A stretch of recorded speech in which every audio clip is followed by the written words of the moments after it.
skuad Erik ten Hag terlihat jauh lebih sehat menjelang penerbangan minggu ini ke Amerika. Manchester United mendapat dorongan semangat dengan kembalinya 3 pemain ke pelatihan pramusim, bersama dengan 3 pemain lainnya yang absen, dalam kemenangan persahabatan hari Sabtu atas Rangers.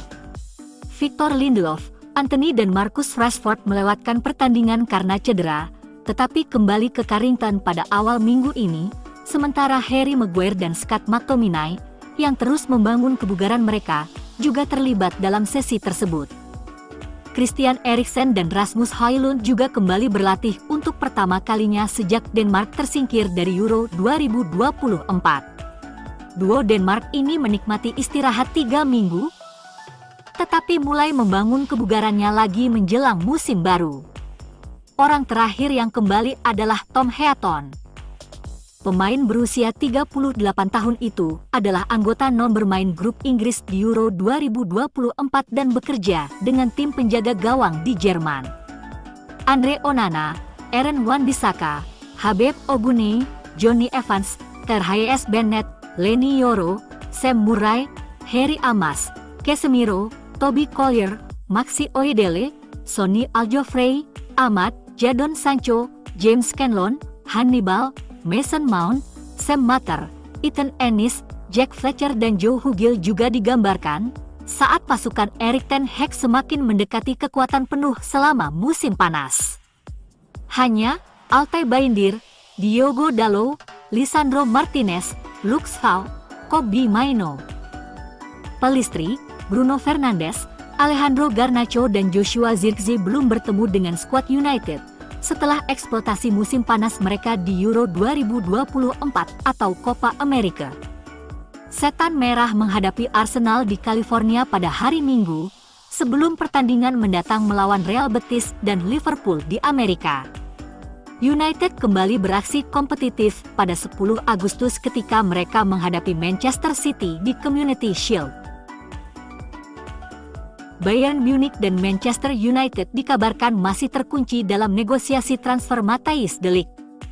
Menurut Fabrizio Romano, raksasa Bundesliga itu memegang teguh permintaan mereka 50 juta euro untuk de Ligt, sementara United lebih memilih untuk menyusun kesepakatan dengan odds-on daripada membayar jumlah penuh di muka. Kebuntuan ini membuat de Ligt berada dalam ketidakpastian, sambil menunggu kepindahan yang diinginkannya ke Old Trafford. Tertundanya transfer de Ligt membuat kepindahan Jonathan Tah berimbas tidak pasti ke Bayern. Transfernya bergantung pada pelepasan de Ligt, menjadikan perkembangan ini penting bagi kedua pemain. Bayern tidak dapat menyelesaikan transfer Tah sampai mereka mendapatkan dana dari penjualan de Ligt, seperti dikatakan Uli Hoeneß, pejabat klub Jerman itu. Hal ini menciptakan interaksi yang rumit antara klub dan pemain yang terlibat. Antonio Silva telah muncul sebagai kemungkinan alternatif bagi MU. Agen Jorge Mendes masih berusaha untuk memberi Silva jalan keluar dari Benfica dengan memberitahu MU fakta bahwa ia dapat bermain di kedua sisi pertahanan. Silva biasanya bermain di sisi kiri, di mana ia dapat menggantikan Lisandro Martinez. Benfica sebelumnya menuntut klausul pelepasan 100 juta euro sang bek untuk dipenuhi secara penuh, namun diyakini sekarang akan jauh di bawah itu, dengan kurangnya peminat. Fabrizio Romano menyatakan bahwa meski United belum membuat terobosan dalam pembicaraan dengan PSG untuk mendapatkan tanda tangan Manuel Ugarte, klub Prancis itu masih melakukan negosiasi langsung dengan Setan Merah dalam upaya untuk menyingkirkan gelandang Uruguay. Di tengah situasi itu, MU juga mempertimbangkan diskon harga dari Fiorentina untuk Sofyan Amrabat. Gelandang itu ingin kembali ke Manchester United. Fiorentina ingin situasi ini segera beres, jadi mereka siap untuk berdiskusi, apakah itu mengenai pinjaman berbayar atau transfer dengan potongan harga. Man United juga sedang dalam pembicaraan internal untuk memutuskan bagaimana melanjutkan persyaratan baru dengan Fiorentina untuk Sofyan Amrabat. Menurut Romano, MU telah melakukan beberapa pembicaraan dengan Monaco untuk memahami ketersediaan pemain seperti Youssouf Fofana dan Van der Son. Ada juga minat untuk gelandang Sporting, Morten Hjulmand. Meski dianggap kurang agresif dibandingkan Ugarte, MU mengapresiasi atas disiplin posisinya yang baik dan pengalamannya bekerja di tim yang berbasis penguasaan bola. Namun secara internal, nama-nama utama yang sedang didiskusikan United untuk lini tengah adalah Manuel Ugarte dan Sofyan Amrabat. MU juga sedang menjajaki opsi pengganti jika Aaron Wan-Bissaka meninggalkan Old Trafford. Fenderson, bek sayap Monaco, dan Lucharel Geertruida dari Feyenoord adalah nama-nama yang mereka tempatkan di daftar. Fenderson telah lama dikaitkan dengan MU, yang telah muncul sebagai pelamar potensial untuk bek yang menarik tersebut. Sky Sports menyatakan bahwa pemain tersebut masuk dalam daftar MU, yang juga melibatkan Jeremy Frimpong dari Bayer Leverkusen sebagai calon penerus Wan-Bissaka.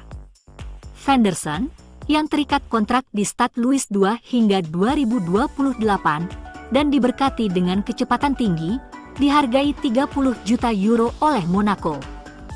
Peralihan gaya dari bek sayap bertahan ke posisi fullback kanan bisa memberi tim Erik ten Hag kesempatan baru untuk menyerang di sisi kanan, dengan pemain seperti Antony kesulitan di sisi itu musim lalu. Tapi ada kabar, Erik ten Hag mengincar Nosair Mazraoui dari Bayern Munich. Sang bek adalah pemain lain yang menurut pelatih asal Belanda itu akan bekerja dengan baik dalam sistem taktisnya dan ia hanya akan dibanderol sebesar 20 juta euro. Erik ten Hag dikabarkan yakin penandatanganan Nosair Mazraoui dapat membantu membuka potensi Antony. Ineos datang ke Manchester United seperti angin puyuh dan berhasil melakukan lebih dari yang dibayangkan oleh para penggemar paling optimis sekalipun. Mulai dari restrukturisasi staf eksekutif hingga restrukturisasi operasional klub dan penyusunan strategi transfer baru di lapangan, semuanya dilakukan tanpa henti. Dalam hal restrukturisasi staf eksekutif, tim terakhir mereka diyakini sudah ada ketika Christopher Fifel diangkat sebagai kepala rekrutmen. Fifel diduga adalah tambahan terakhir setelah Jason Wilcock, Omar Berrada, dan Dan Ashworth memberikan tampilan dan nuansa baru kepada seluruh tim. Namun, ternyata perekrutan tersebut belum selesai dan posisi lain diidentifikasi akan diisi di sebelah Berrada.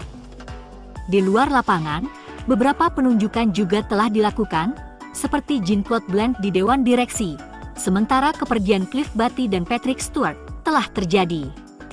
Butty, khususnya, adalah Chief Financial Officer di United, peran kunci yang belum diisi hingga sekarang.